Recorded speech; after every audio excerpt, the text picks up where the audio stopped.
Hi and welcome to another episode of Toby's Barbecue Corner. Today we're making the ultimate Sunday roast. Now what you need for it and how to do it, I'm going to show you in this episode.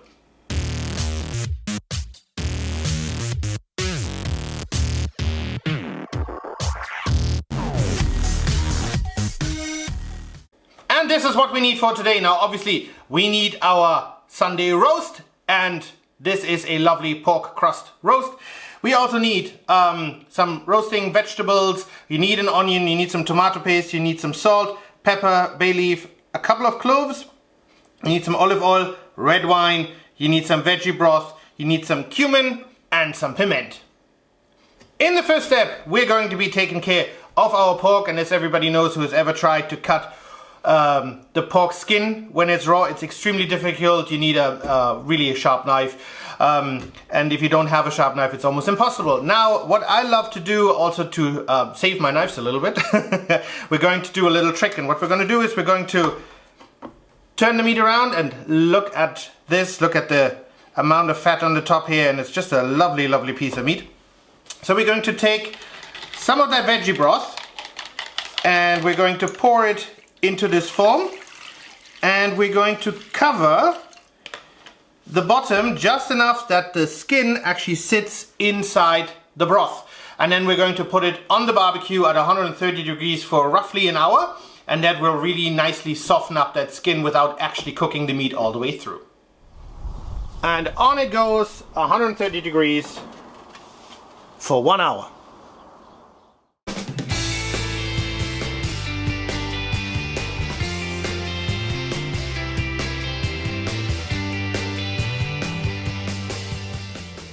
Now that we have an hour's time, obviously we could go outside, and as you've seen in the previous shot, we could shovel some snow or build a snowman with the kids, which we'll most certainly do, but we are actually going to take care of the sauce. Now, I think for me, you know, for a pork roast, a sauce is a must, is a given. So let's use that time, and because obviously it's well below zero outside, the barbecue is already struggling to maintain the heat. You know, the gas doesn't like cold that much. So we're going to do this inside. What we're going to do is we're going to start off with our vegetables. So we're going to heat a non-stick pan. Sorry. We're going to add in some good olive oil. Wait until that comes up to temperature. And then we're going to add in our veggies. The pan is nice and hot, so let's add in our vegetables. And I know, guys, it looks like a lot, but it actually isn't, because all of this will cook down.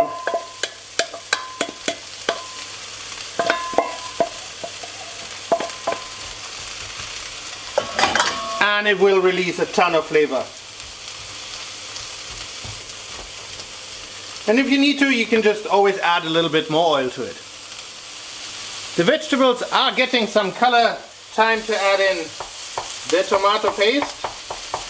And obviously watch your heat a little bit, because obviously you don't want to burn anything. But you can tell it's already cooked down quite significantly. So we're going to give the tomato paste a little bit of a roasting as well. And then we're going to mix it in, and because tomato paste is notoriously bad, you know, to spread around, we're going to add some of that wine. Right, here we go.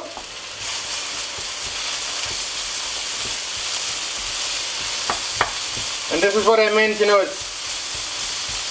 is quite difficult to mix in, but it adds a ton of flavor, especially if you get it to stick to the bottom a little bit and, you know, get some of these roasting aromas. And now it's time for the first little bit of red wine. And add that in, stir that around, and let me tell you guys, the smell is absolutely amazing. Obviously you can use any wine you want. I'm using a dry red wine, but that is entirely up to you. And now what we're going to do is we're going to let that come up to temperature, evaporate, and then we're going to do it a few more times to really release all these flavors. The wine has evaporated. time for round 2. And you know guys, don't be shy. I mean, don't overdo it, of course, you know, don't pour in the whole bottle, but don't be shy. It will just add to the flavor. Make sure everything is nicely coated, and then you just let it sit and evaporate. And then we're going for round 3.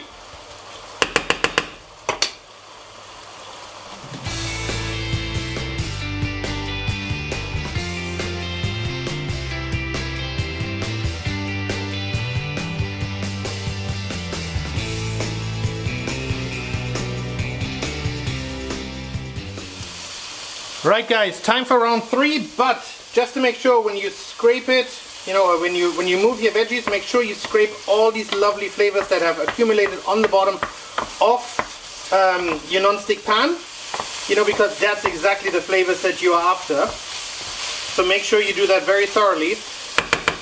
And then we're going to add in more red wine, and that will help again in the removal of these lovely, lovely, lovely, lovely flavors. I can't even say it often enough. It's absolutely lovely.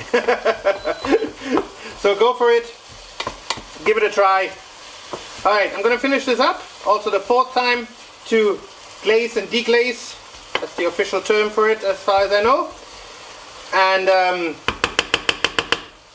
I'm going to show you what the next step is. Right, all done. And look at the color. Isn't that absolutely amazing? I think so. So what we're going to do is we're going to create a little hole in the center. And I have one of those tea eggs, you know, and I broke up the bay leaf a little bit and put the cloves inside. So we're going to put that inside because obviously you don't want to eat that later on. We're going to add in the other half of the veggie broth.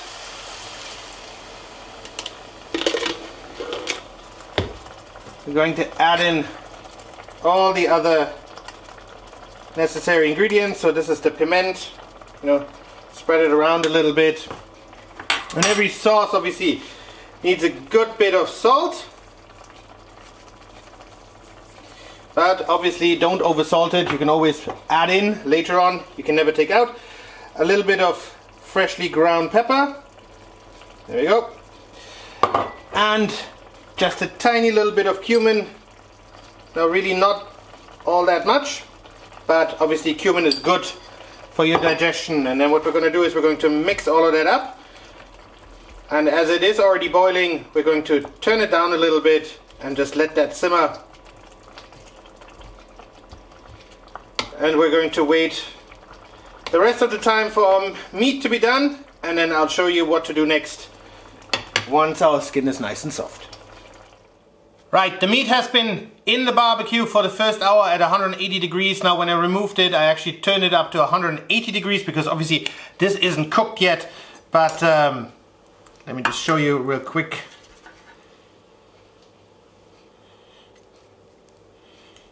Very nice. Just check this out. Obviously, you know, all the juices and whatnot have run in here, so we're going to take care of that in a minute. But what you want is you want to now scar the skin, and look how easy that goes. I mean, it's like going through butter. So if you have ever tried, as I said earlier, to do this on the raw skin, boy, you'd be struggling right now. But look how easy that goes. Obviously, it is quite a sharp knife as well. Obviously, scar the meat, scar the skin. Do not cut too deep, if you at all can, into the meat, because obviously we don't want that.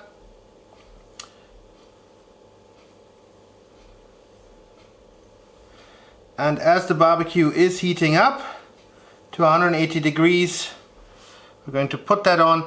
And also one more thing, guys, what I have learned over the years.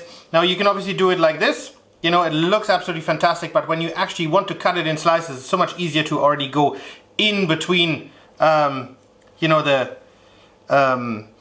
cubes or the way that you scarred the skin.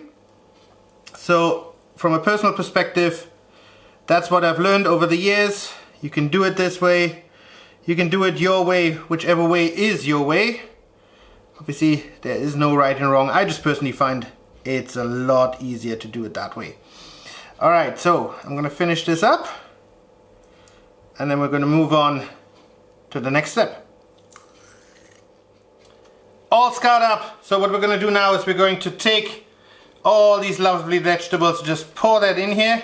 You know, make sure you get every little bit in here, spread it around, because now obviously we have that broth that was in here before, so that half a liter of veggie broth is going to mix extremely nicely with the vegetables and the broth and the wine and all the seasonings, etc, etc. And now, very important, we're going to place our meat onto all of that, but obviously skin up.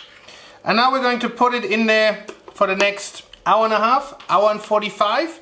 And I like to use my trusted meter, and we're looking for an internal temperature of about 75 to 80 degrees. So without burning my fingers, put it in the thickest bit. Here we go. And it's gonna go back on the barbecue, as I said, for the next hour and a half. Exactly an hour and 10 minutes later, the internal temperature has reached 80 degrees. So I've already removed it, set it to the side. And although it started to crackle already a little bit, we now have to obviously create the whole crackling. So what I've done is I've increased the temperature on the barbecue to as hot as it gets. We're going to remove the sauce here on the side.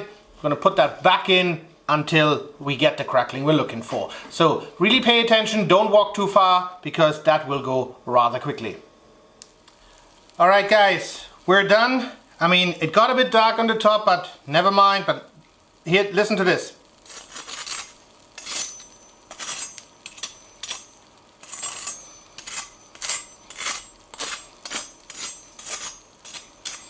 So, all around, nice crackling. We're gonna let that rest for a couple of minutes and then we're gonna cut it.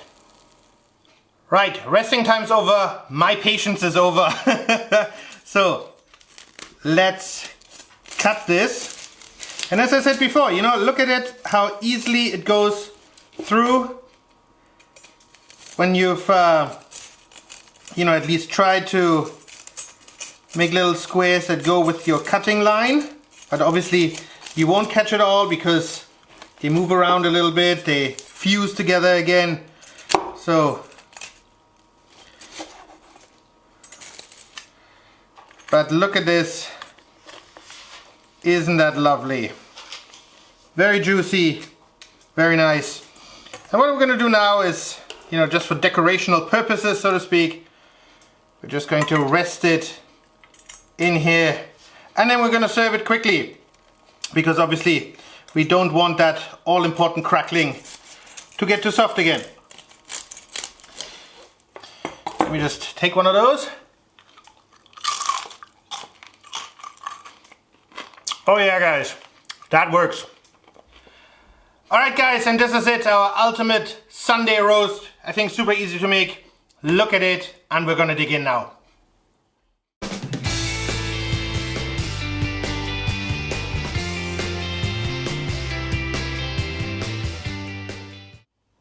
Alright guys, that's it for today. Thanks for watching. I hope you enjoyed this little video about the ultimate Sunday roast. I think it was super easy to make. It was super delicious. And yeah, if you put a little bit of extra work into it, the sauce just comes out mega nice. Now, if you did enjoy the video, I would appreciate a comment and a thumbs up. Please head over to that subscribe button for more great videos to come. And I hope to see you soon again at Toby's Barbecue Corner.